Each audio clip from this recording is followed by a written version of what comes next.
गौड़ा पार्वती करिया महादेव आगे मैया करिया महादेव आगे मैया भोला जी के तीरा छीना जरिया आगे मैया भोला जी के तीरा छीना जरिया आगे मैया तकहाथिन तीरा छीना जरिया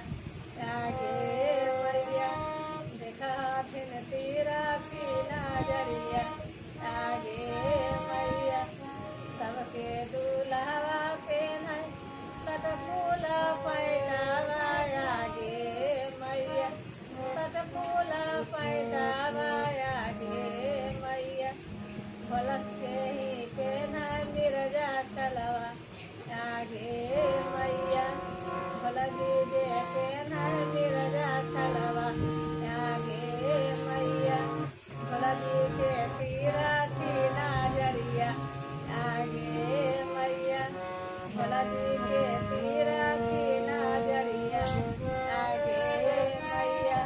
देखहाथिन तीरा छीना जरिया आगे मैया तकहाथिन तीरा छीना जरिया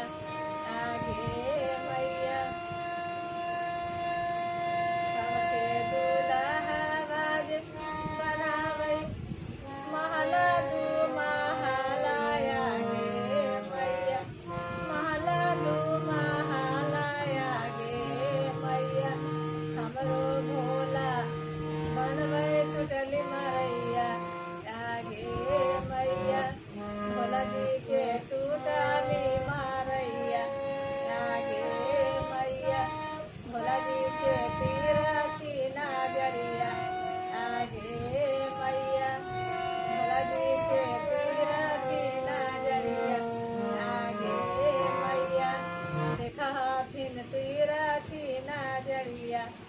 आगे मैया तकहाथिन तीरा छीना